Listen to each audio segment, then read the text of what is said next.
Hello, everyone, and welcome to this episode of the Sovereign Goddess Podcast, conversations with medicine women and entrepreneurs alike to help you create your queendom with grace. I'm your host, Sabrina Riccio, and I'm so excited to talk about this episode because it's been something that has really sparked interest in my life over the years, and I know a lot of my girlfriends are always talking about it, and they want to know what's the sitch. So I'm super excited to have with us today Jillian Anderson. She's a sacred sexuality and priestess coach who focuses on ancestral healing for the next level love and pleasure. Her mission is to help women feel turned on by their lives by breaking through self-imposed limitations and unleashing their soul desires. She's known for her work teaching women the Taoist Jade Egg Practice for sexual empowerment and spiritual vitality. Her greatest fulfillment comes from witnessing a woman become the powerful and magnetic creatrix she is. Yes, slay, girl. Thank you so much for having us and for being here and allowing us to have this conversation. There's so many awesome things we get to talk about. How's it going? Good. Thank you so much for having me. Such a pleasure. So awesome. Okay, so before we dive in deep, I just want you to explain or talk about the work that you do and what really allowed you to find this as your dharma and your life's purpose to really go ahead and help empower women to, transcend their self-sabotage and clear their wounds and help that ancestral karma. Yeah, awesome. There's a lot of things that led up to this, and I'm sure with each conversation with another woman, you find that there's so many layers. But I was raised Roman Catholic, and that was the beginning of it. Was this religious upbringing that, like so many of us, receive the messages either from the culture or from our families that women are the second sex, that we are, secondary, and that we are companions, and that yada yada, that whole thing about, the dynamic between women and men. And so that was the beginning of, I raged against it internally as a child. I knew that I was the conduit for God, for spirit, for creator. I knew, early on that the whole thing was just this false reality that I was in, and that it was suppressing, my identity, and especially sexually. So, being raised in the environment that I was, it was, that virgin whore spectrum, the girls in Catholic and in the church, you either went one way or you went the other, and yeah. I was laughing because I was raised with that same Catholic, crazy dogma. So it's just triggering right now. Yes. So there was a lot of that, and so much has happened since then. But I was just looking at my my natal chart again the other day, and I was looking at Chiron, and I wanted to learn more about Chiron. And I guess Chiron is the wounded healer, and I'm not an astrologer, but I learn, here and there, and I love it. But my Chiron is in religious stuff, and I don't know, it was interesting because it was talking about my wound is this religious dogma, and I didn't realize it. It's oh, I knew, but oh yeah, I had that as a child, and so our childhood sets us up for these these lessons, and so that we can really step into our dharma and our purpose. And so that was part of my path, was to step into this religious suppression around sexuality and being a woman. So interesting. Well, there's so many parallels between you and I, and it's so funny. I was just at my friend's house, and I went to Catholic school for 8 years, and she lives right across the street from my old Catholic school.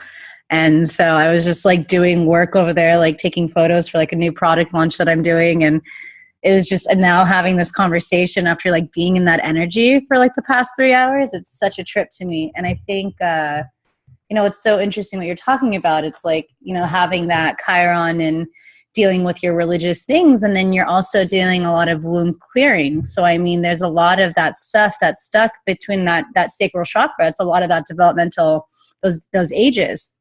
So it only makes sense. Like, the stars don't lie, you know what I mean? And it's like, we are all stardust, and that is really an indicator of our purpose and the work we're supposed to do. So I wanted you to talk a little bit about like your womb clearing then, and like what was like, when did you start really diving in deep, and when was like, oh wow, I'm onto something here? Like, I think I've found this is what I'm supposed to be doing.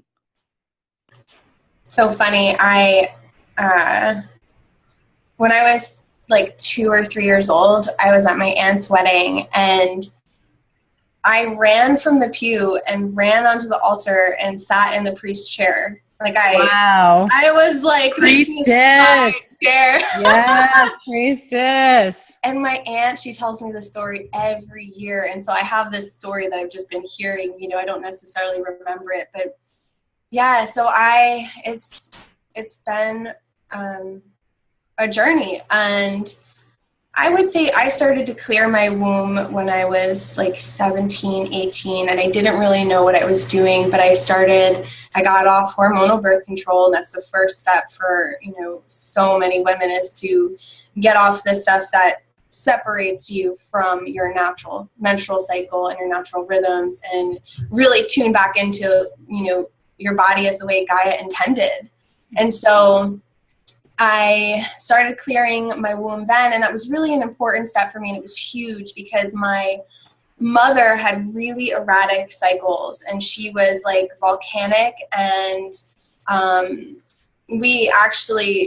I thought I was doomed, right? To be a woman meant I was doomed. I was going to be an evil person, you know, for a week out of every month, and that I was going to just explode in anger and all these things. And so I started to dissect, like, what is PMS? What's going on, you know, before a period? Then what goes on? Like, I picked up all the books, and books fell off the shelves, and like, just, you know, before me. And I started following this trail of like how to really separate myself from the women in my family line. Like, was I going to be just like these women that I was around, or was I my own woman? Was I my own person? Could I make the rules? Could I be, you know, a peaceful person and still have a menstrual cycle, and, you know, all this stuff. So it really started at that age, got off birth control, started to heal my mom's stuff. And that's been, you know, cyclical. So I come back through those different lessons with my mom. And then I was in college. I was an English major, and I stopped going and became a healer. And then that was just like a calling, like a pull. I went to school for massage, and the next thing you know, it was energy work and body work. And the next thing you know, it was the Arvigo technique of my abdominal massage. And I was doing womb massage and helping women to release painful traumas from their wombs by physical touch or by energy work. And that's where I really found my energy. That's really, I really found my spiritual connection, I think, is through that entrance into body work and energy healing and massage. And then it just continued, and I continued to learn and add things to my toolbox. And the most recent is the Jade Egg Practice, which when I took my work online, I was, you know, how can I continue to help women with their womb space, with their root and sacral chakras? And it just aligned, where I began to teach the Jade Egg Practice and an obsidian practice too. And we're also bringing in rose quartz. So we're expanding, and yeah, it's just been one step to the next. It's a journey, and it's like, as you continue to like go down one part of it, you end up like learning more, and you're like, depending on what you're needing at that time, or because to teach is to demonstrate. So it's like you're demonstrating through your own life's experience, and like being able to teach, and then you can't, like, I know with me, like, I can't really talk about things or like write about things unless I've personally experienced it. And there's so many things that, you know, you just talked about now, like the birth control. Like, it drives me crazy hearing women being like, oh, I have this like birth control where I don't get my periods. And it's like so unhealthy, you know, and there's just this like such a negative kind, a lot of a stigma with a lot of people who aren't really awake and like aware of their bodies. Like, there's a reason why we have these cycles. And I know with me, like, when I'm on my cycle, it's like I'm using that intention to like release a lot, and I'm using that intention to like hone in and to nurture myself and to honor myself. And it's like so much of that womb healing. And it's like, I know over the past few years, like about the 4 years now, a lot of my focus has been womb healing and healing my ancestral karma, because I feel I don't want my kids to have to go through that same pain or have that same kind of stagnant energy like I had from my family. And I come from like a line of like my mom's first generation American. So there's a whole stigma of like that my grandma brought of like worrisome and fear and like, you know, like the world's against you kind of thing. Like her thing she would always say is like, oh, it's danger out there. So I grew up with this like belief that, oh, the world's dangerous, because like anytime I'd say bye, she's like, oh, don't, be careful, it's danger out there. And so I know like with her passing, there's been a lot of that clearing. And I think a lot more women are wanting to connect with that sense, and they really want to be able to reclaim their sovereignty from their own line, their own lineage, and like really shift on that DNA kind of healing that we can do with these practices. And I know like I've used a yoni egg for like probably like well over a year now. And my favorite's in the bathtub, because like I'll crystal grid my whole bathtub. I have a labradorite egg, so I'm like super psychic going in there. And I know it's helped me like really tap in and to heal and to be the psychic within my own self, and like what parts of me can I be the alchemist and like shift that perception from fear to love. So I just wanted you to talk a little bit about like the history of the yoni egg and why we use them and how they can really help benefit us, because a lot of people are like freaked out, like, you want me to put a crystal where? It's like, that's like so like fun, like crazy. I know if I was like telling my family, oh yeah, like I do, like a lot of my family's still very like dogmatic Catholic. So it's like, oh yeah, I'm putting like crystals on my vagina and it's like helping me. They'd be like, this bitch has lost her mind. But it's like, it is what it is. And I mean, it's helping. Like I'm seeing, that's been my whole thing, is like reclaiming my femininity, because I've been so masculine, like being a Gemini. And now I have this yoni egg practice. So I just want you to talk a little bit about yoni eggs, so I just don't sound crazy that I'm putting like crystals on my vagina, and people get a better grasp as to like why these people have been doing it for like traditions and generations, and now it's making a comeback. Yeah, wow, it's an incredible practice, and I come from the same type of family that is probably still shocked when they see some of my posts. Like, you know, it's so funny because this is a practice that every woman, I believe, that every woman should have. It is so incredible.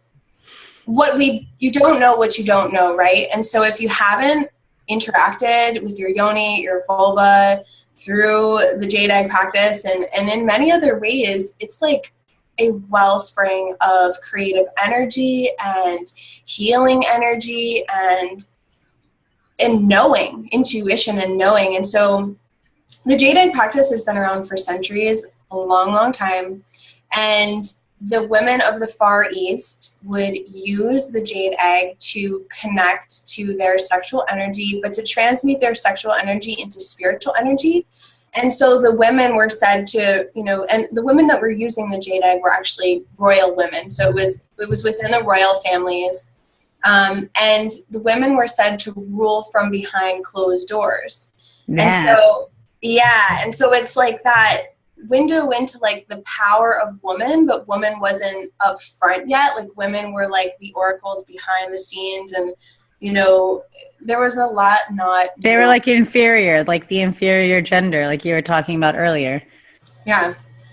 So women were using the practice to transmute their sexual energy into spiritual energy. And there's a lot of reasons to use a jade egg. For instance, you can use a jade egg to enhance your orgasms. You can use a jade egg to heal numbness or tension or pain, or heal trauma. You can use a jade egg to heal postpartum, because there's not postpartum care in this culture. I know. There's none. It's lacking. They just, there's still, women are being cut open routinely for episiotomy, and it's less and less and less as we become more awake and aware and demand what we want.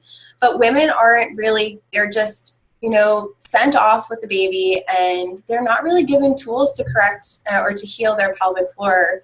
And it's vital, because we lose our life force energy from the pelvic bowl. And in yoga, Mula Bandha, right? Those root blocks, that's the foundation for our spiritual energy. And if we have an open pelvic floor and a weak pelvic floor, we're losing our life force vitality. Our organs are suffering because of it. And I went through this when my son was born. I was like so depleted. And I was depleted energetically and financially and physically. And I was getting all these wrinkles and everything. I was like, what is happening to me? I was getting younger. Now I'm like really depleted here. And so I went right to the root. I went right to my pelvic floor, because I knew I had this opening there and that I was losing energy. And so you can use it to heal after childbirth, or you can use it to, like I was saying, my favorite use is the spiritual use, is to take your sexual energy and to channel it and move it through your body system in what's called the microcosmic orbit. And in Kundalini yoga, you would be more familiar with Ida, Pingala, and Sushumna, the channel. You move your energy, your sexual energy, up through the chakras, up through the spine, and you nourish your system and you revitalize your body. And there's just so many breakthroughs that happen when you are your own medicine like that, when your actual energy is your medicine. It's incredible. So the jade egg is a tool to really be able to channel your sexual energy. And once you've really gotten into your jade practice or your yoni egg practice, you can actually more powerfully move your sexual energy with or without a jade egg. It really gets you used to moving that energy, because it needs to move up. And I mean, that's the biggest thing about Kundalini yoga. It's like after you're doing these meditations and these poses, we say lock mul bond. So that's your sex organs, your rectum, and your low belly. So you're allowing yourself, because the Kundalini energy is stored at the root chakra too. And so like after you're doing all these like crazy exercises and breath works, you allow yourself to tighten and hold and visualize, that energy just rising up and out, because that's part of the healing. And that's why people feel so high after taking a Kundalini yoga class, and they come out and they're like, I need to ground, or like, whoa, like, like that was a trip. It's because that same thing. It's like that vital life force. And that's what the Kundalini is this life force. And I think what we have to be careful too is having like a healthy Kundalini awakening, because I think a lot of that comes from, if there's trauma in the body and in the womb, that's when there's a lot of that kind of like uneasement and like the paranoia and like kind of like the schizophrenic, because you're tapping into that spiritual energy that you may not really be aware of beforehand. So I know that was I had a really intense Kundalini awakening that it was like really traumatic for me, but it was because I had so much years and years and years of repressed trauma, definitely in my womb, from like the self-sabotage and from the ancestral karma and from the years and years of dogma, like growing up Catholic and having to like repress my sexuality and my sensuality. And I think the biggest thing too is about, a lot of people like are afraid of like being their sensual sexual self, because they're like afraid of like the misogyny and like, and that's been part of healing that feminine energy and that feminine essence of like being soft and gentle, but also being very intuitive. So the fact that this yoni egg helps us connect to our intuition and helps us create something that's in alignment with spirit and alignment with intuition, I feel like that's why it's really making a comeback right now, as we see this rise of feminine leadership.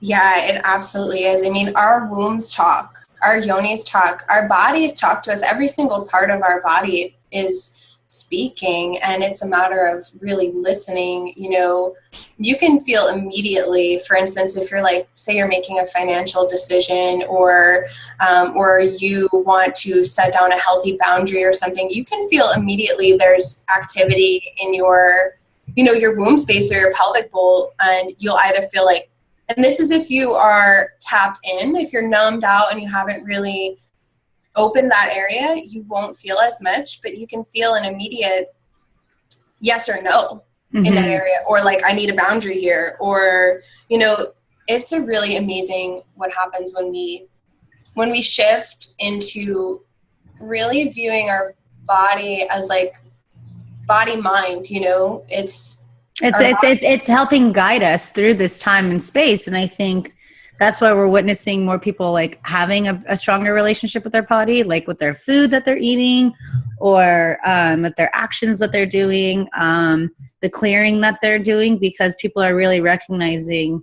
And I think that's what's so challenging too with like Western versus Eastern medicine. It's like the Western medicine is so about the mind body, but it doesn't really carry in that spirit, while that Eastern is like this triangle of the mind, body, spirit. And so that's why I also feel like a lot of these ancient practices are really coming in, because as we become more and more spiritually awakened, we're seeing like, while Western medicine does have its benefits and its perks, and there's a lot of things that are still missing that, you know, the ancient yogis or the ancient civilizations really have been doing for thousands of years.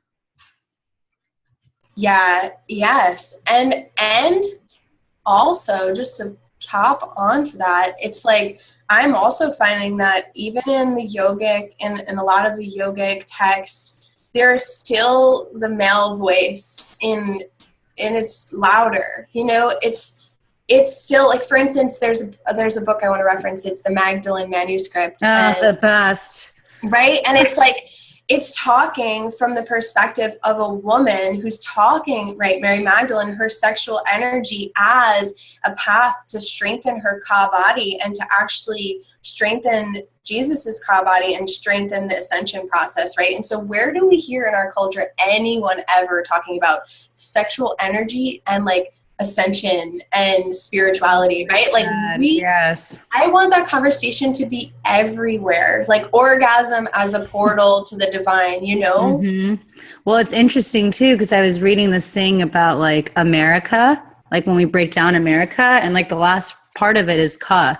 And that's like, you know, you have like this Merkaba, and like, this is like waking up. So this is like, when I was like that, I was like, oh, mind blown. Like we were the ones that we've been waiting for. Like, I think with what's going on with like even our political scene and like all this awakening that's been happening, even this past like month, 5 weeks, I think it's like we are the ones to help with this awakening. And I think the more, and like I feel like that's why the Dalai Lama, like all this is coming right now, like the Dalai Lama said, like the world will be saved by the Western woman. And I think the way for us to like help shift that is to like save it within ourselves and to like save us from our own self-sabotage, because the world is just a reflection of what's going on within us. So if we really claim responsibility and take a stand to really stand up for our health, and like, I think that's why a lot of people are really afraid of what's going to happen with like our reproductive rights and all these things. And, you know, women are finally being recognized in a way that they should. And I mean, there's still definitely some developing countries where they're still like second-class citizens. And I feel like a lot of us had to really wake this up and like become aware of it so that we can make this change. So that's why I really wanted to like bring this conversation up to the front, because it's really up to us. And it's like, women are the creators. Like there would be no man without woman. And I think a lot of it's, you know, connecting with Gaia and like honoring her and respecting her and realizing that she too has cycles. And it's like knowing that cycles are part of our essence. And so to like not beat ourselves up and to be gentle and to allow ourselves to really like be present and to honor the messages that our body is telling us, because if it's the icky stuff that's coming up, it's because it's helping us see like the part of us that needs healing from the past. And it's like we're coming and learning those lessons again so that we can really be able to go forward. And when you know better, you do better. So it's like an opportunity for us to really know who we are. Yeah, I love that. When we know better, we do better. That's great. I want to remember that was Maya Angelou, and she said that. And like Oprah is like my queen. She like always talks about that. And it's like, that's been like the antithesis of my life. It's like me doing, and that's like part of like my Virgo moon. It's like I'm doing research so I can make myself better. Like I'm not learning just to learn for the hell of it. That's why I never took school seriously, because it wasn't things that could make me better. And so now this is all about self-study, like studying your own sensuality, studying your own cycles, studying your own history, and how can you do better. Right. The what you're speaking to is actually the medicine that an obsidian yoni egg brings. And obsidian is this stone that is like, it shows us the root of our patterns. So it'll show us, if there's an ailment or if there's something going on, or if you just want insight on a pattern that keeps repeating in your life. Obsidian is a very powerful stone that will show you the stuff. And it's not always fun to see that stuff. It's not easy. It's not all rainbows and unicorns. Exactly. It can be hard.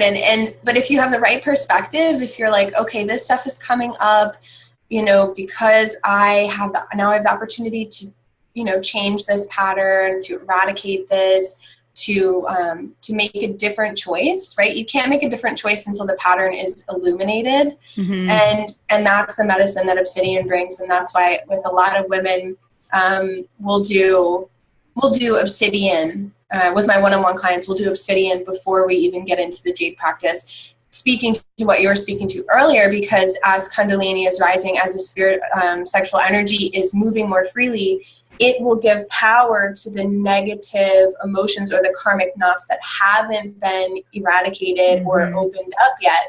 So often we'll do the obsidian first and, work through a lot of the different energies of the organs, anger, sadness, fear in the kidneys, really to release a lot of these stuffed and pent up emotions, and do some wound clearing with obsidian, and then move into the jade practice so that the sexual energy can move more freely.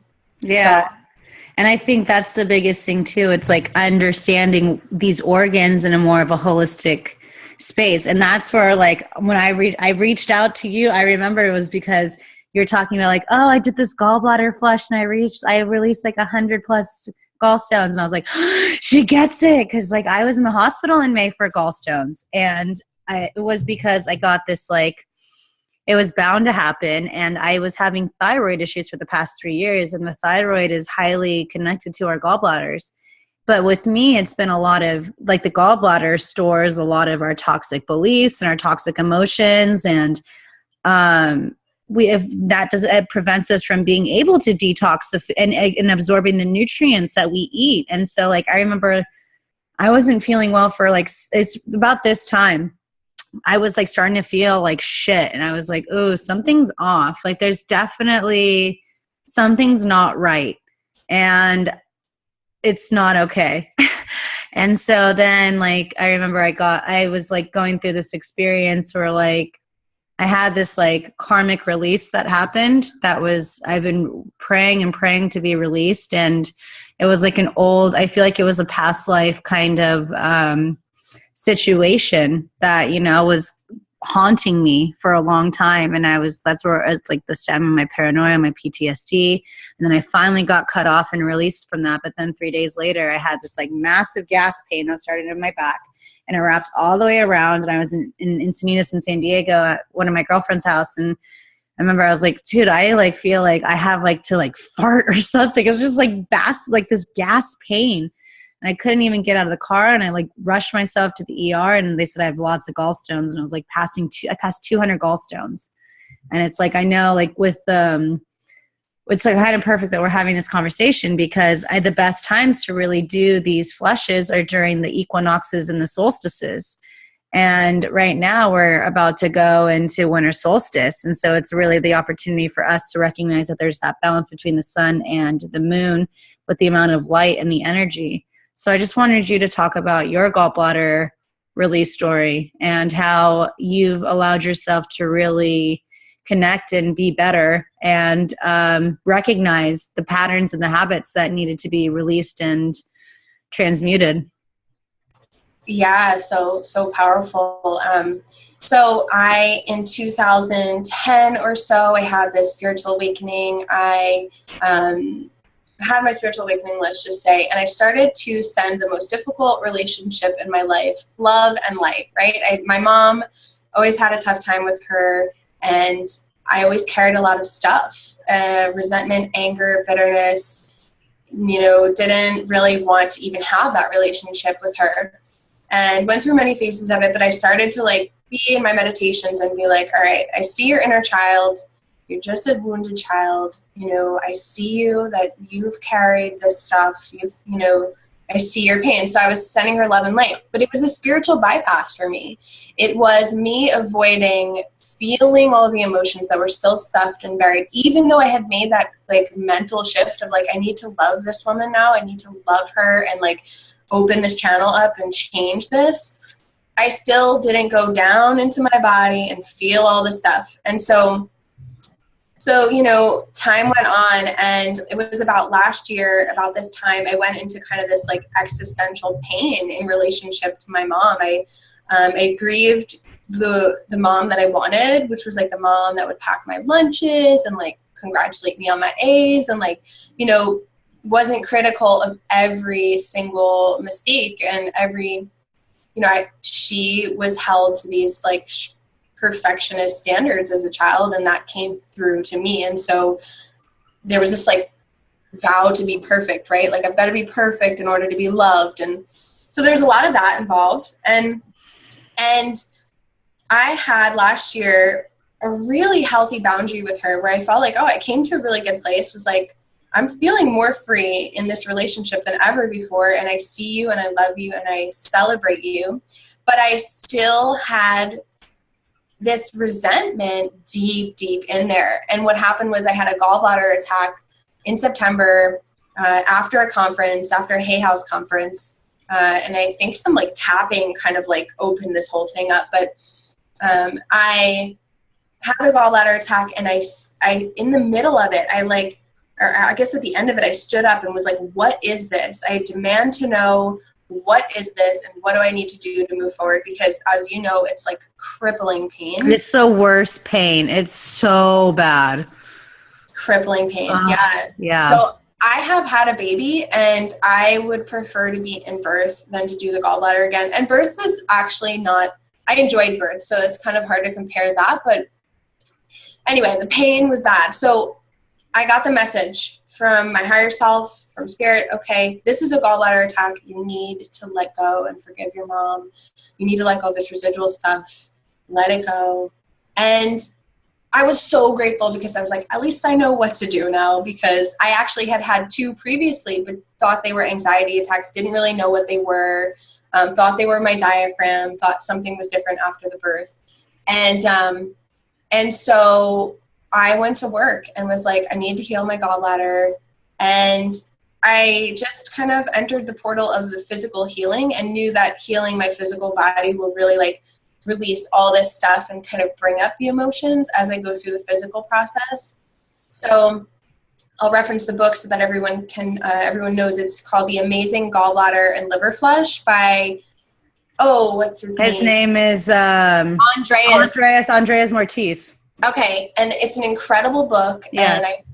And so I passed 100 stones was it last week? It might have been just last week. I passed 100 green stones from my liver, and I feel light. I feel clear. I have more to pass. I feel He says to keep doing the cleanse until you don't have any coming through. So maybe in another 8 weeks, I'll do another flush. And I highly recommend looking into the book, even if someone, even if you don't think you have stones. Yeah. The liver is so vital. Important.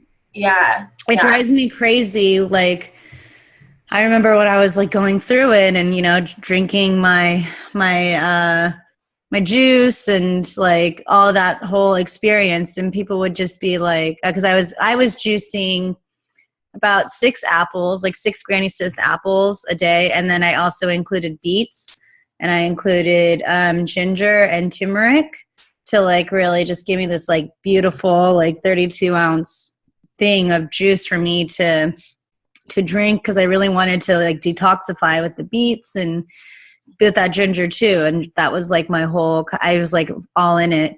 And there were so many people that were just like, oh, just like get rid of it. It's not like the gallbladder is like not a big deal. And I'm like, there's a reason why I have my gallbladder, and I'm learning and I'm choosing to take responsibility for my past actions so that, again, it doesn't get passed down as like an ancestral karma down the line. It's like, I think that's the biggest thing for us. And like, I'm so grateful to be like a millennial, whatever, that is aware and figuring out how I can go forth and really, take responsibility for my life and make myself better than I was yesterday, or being able to learn. And like, cause obviously like a lot of my family, like they're not into like the stuff that I'm into, which is fine. But the fact that people just think it's an easy fix to like cut out the gallbladder, and then you realize that once you get the gallbladder removed, because you're too lazy to like take responsibility, and you're too lazy to really dive in deep and like have the deep healing, because I found the deepest healing during that week.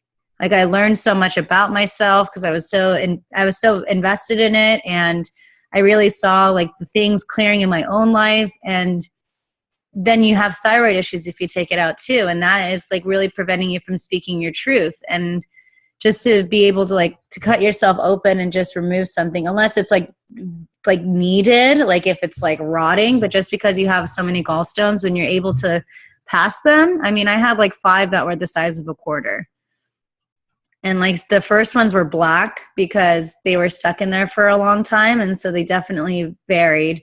But I mean, I was on standby. Like my friend's dad's a doctor, an internal specialist, and he was like, I can get you the surgery. And I'm like, no, I need to do this on my own. Like that was such an empowering experience, knowing that like I was like, because I was intended, I was releasing and healing the wounds, that I've been carrying around. Because it got to the point, again, like you're talking about, like you have to let go and you have to like forgive. And the person that, that I was struggling with the most, that, that really initiated that kind of clearing, like there's so much pent up stuff with him. And it was just like, I knew I needed to get through it, but I just didn't know like the road that it would take me. And then once I was going through that, I was just like, holy shit, like and then we're all the same. So it's like me healing my stuff with him was me healing my stuff with everyone else. And I mean, for me, what triggered that was, like you said, it was Hay House.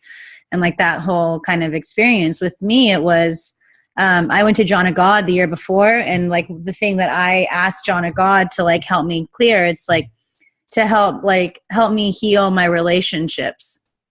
And of course it starts with ourselves, because everyone else is that mirror. But like the past, it's been like 18, probably 19 months since then, but it's been like really challenging, because you have to allow yourself to be strong enough to go through that grit. And that's why a lot of people just numb out, or they don't step into that practice and don't take that responsibility.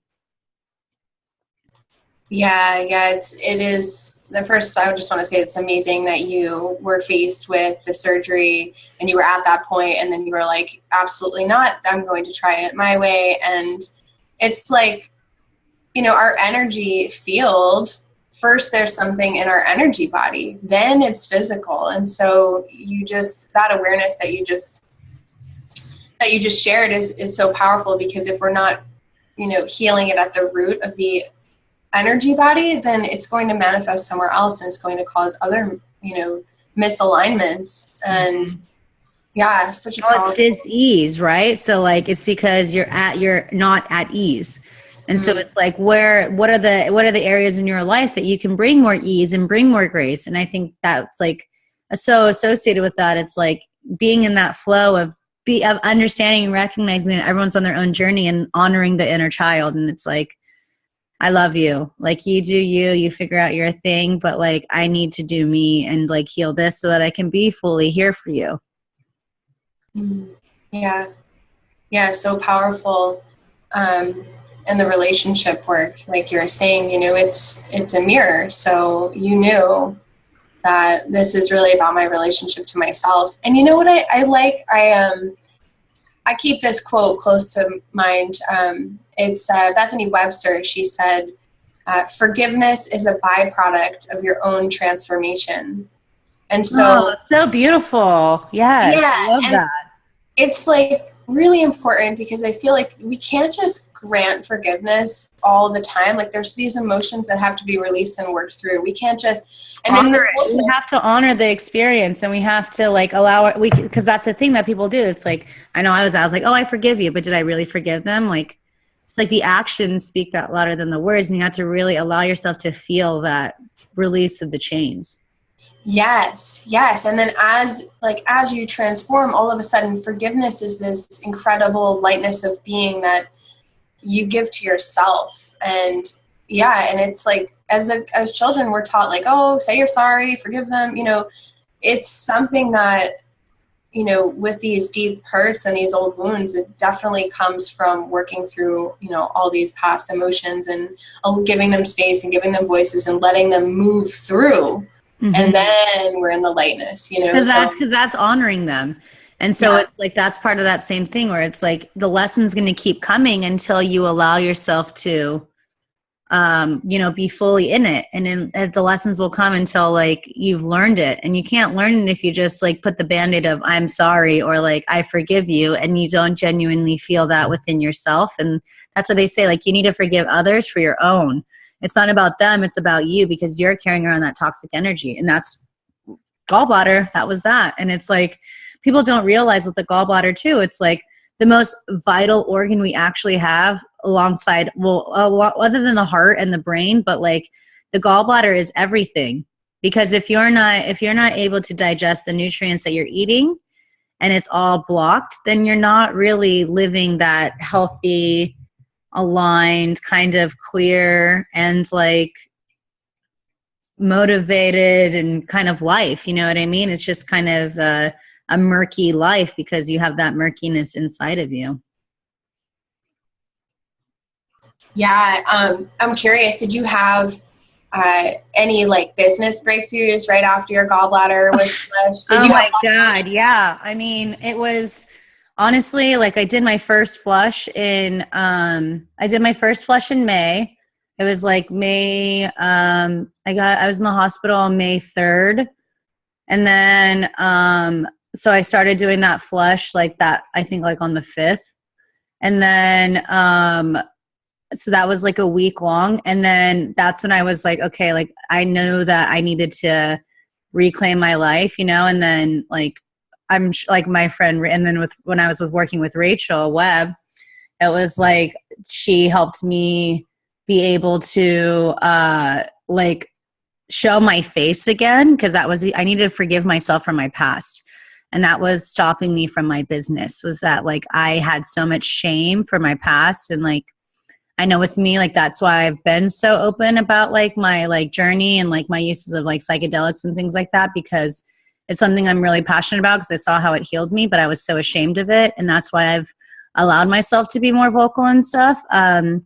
Because I believe I've seen how it's helped me. And I know there's a lot of people, and like the vets especially, that, you know, that I feel we need to help them out. And so being able to like, after that was like clearing out so much stuff for me that I was really able to like feel confident enough to like start to slowly like make my way to like be myself again and not trying. Cause it was like, that was the biggest thing that was hard for me, was like comparing myself to other spiritual teachers. And it's the worst. It's the absolute worst. But I would be like, oh my God, like they're all like, so like, you know, like they're all like sobriety driven, which is great. But like with me, like I just I don't know, I had a different kind of path with that because I still believe in these different ceremonies and medicine. So that was something that I really needed to face and really come up with. And I mean, like doing this podcast, like I've had people come up to me and they're like so like grateful that I'm speaking up about the things that have helped me and the things that have worked me, especially like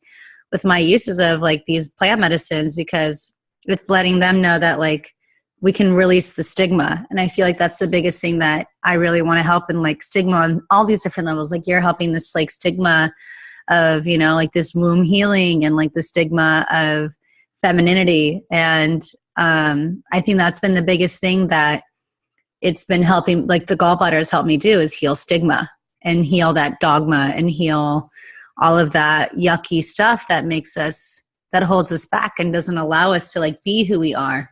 And so I think the biggest thing has been, it's helping me release the shame and it's helping me regain my confidence. And I think knowing that I was able to do it, and like I've passed over like 250 of them, like I said, like I think that's like, wow, like I'm reclaiming my own. That's been me reclaiming my sovereignty. So yeah, it's definitely helped me with business.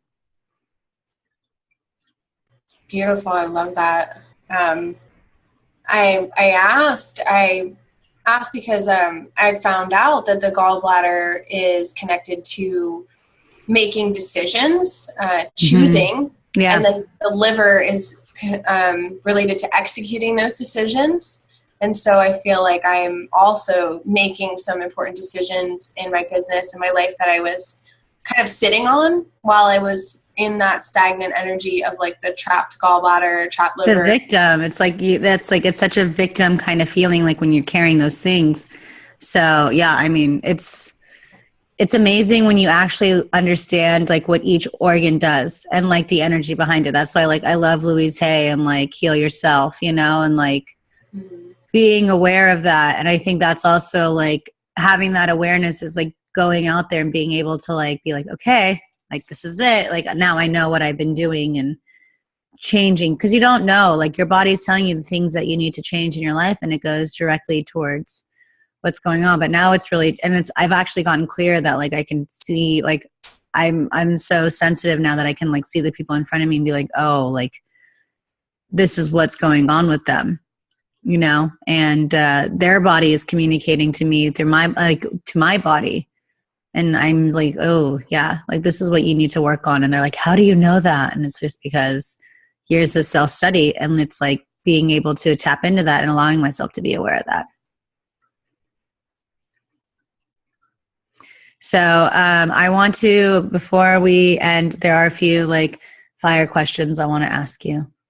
Woo woo. Okay, so who are some of your favorite goddesses or ascended masters that you work with? Oh, what a question. I work closely with Mary Magdalene. I'm sure you're not surprised. Yeah, the queen. I love her. Yeah.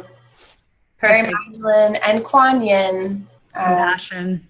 Yes. Yes. That's so funny. Like I have this deck, the Keepers of the Light from Kyle Gray, and for 2 days in a row I pulled Mary Magdalene, Kuan Yin, and Mother Mary. And like those are two of my goddesses too. Okay, so what books would you say were the most impactful when you were really diving into your healing journey? Oh, well, I'm so huge on the Magdalene manuscript, but there's so many. Oh gosh, I still read like 5 books a week, and I overindulge on books. Like some people overeat, I overread. So I have to work on like putting books down and like creating content myself, like not consuming and creating. But man, right now I'm reading the Sophia Code. Nice. Incredible. Just the activations. And I like books like that are really like interactive and speaking, through. And what's another book that I love? Business related, spiritual related? Anything. I mean, we're talking with goddesspreneurs here, so it's like anything goes. I love books about money. I'm really into money work. I really continuously read about women and money. And so, Money is a Love Story, Kate Northrup, but I also like, I just recently read Lucky Bitch by Denise Thomas, and I love her. Yeah. Awesome. I think it's all important. I think that's what we're also healing too, is women being like, we're worthy to share.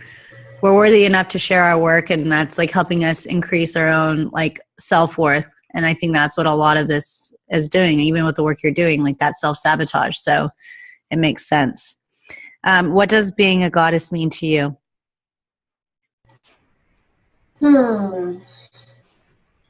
Being a goddess, to me, it means to be married to yourself, like deeply, deeply married internally to yourself, and committed to yourself and committed to your path, to the point where the seeking external validation and approval is, has dwindled, and you are this self-sustaining wellspring of your own, love, adoration, and divinity.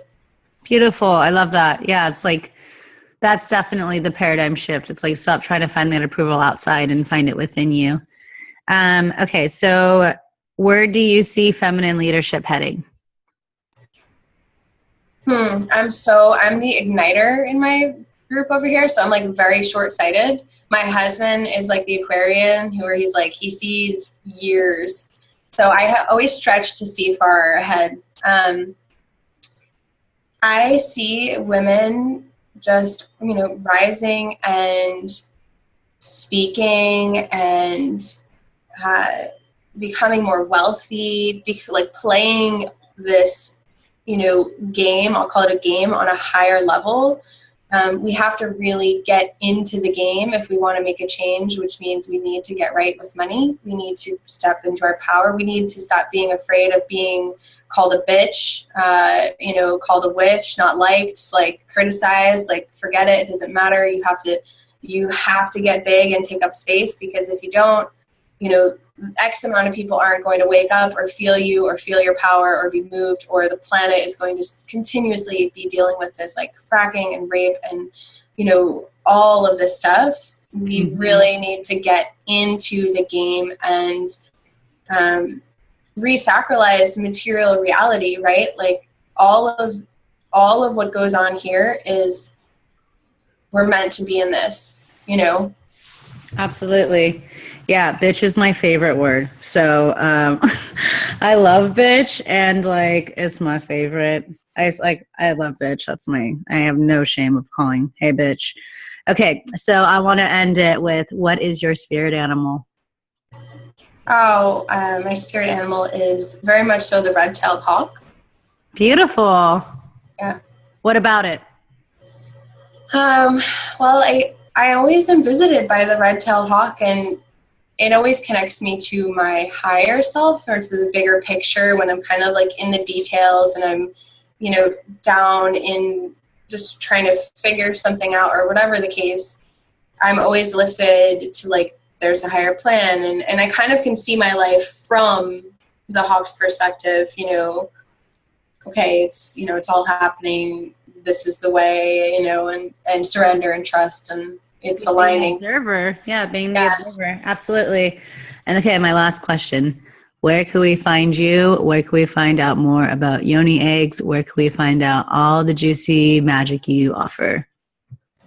Awesome. So you can find me at www.Jillian with a J -Anderson, and Anderson is with an ON.com. We'll have the link in the description. Okay, cool. And yeah, there's a link to the Jade shop there, and so sacred self-care tools, and there's also a link to work with me for my one-on-one coaching program, and then lots of cool stuff brewing. And I love the blog. I'm naturally a writer, so my intent is to really put out, valuable content through the written word. So lots of good stuff. You're writing a new book right now too, right? Yeah, so I'm working on the proposal because I want a book deal, and I've never done this before, but I want to, essentially you can self-publish or you can go for a book deal with a traditional publisher, and I'm going to try the traditional publishing route. You go, girl. Thank you. Yeah. Yes. Perfect. I believe in you. Well, thank you so much for taking the time and for chatting with us, and I really hope all of you women out there, like, you go out and invest in a yoni egg, because I'm telling you, like, sounds crazy, but once you experience it, you're like, wow, why have I been waiting so long? So thank you so much, sister. Yes, thank you so much for having me. I really enjoyed our conversation, and yeah, such a pleasure. Ah, yes, share your medicine. All right, lady, take care. Thank you, everyone, and we'll see you next week. Have a good one.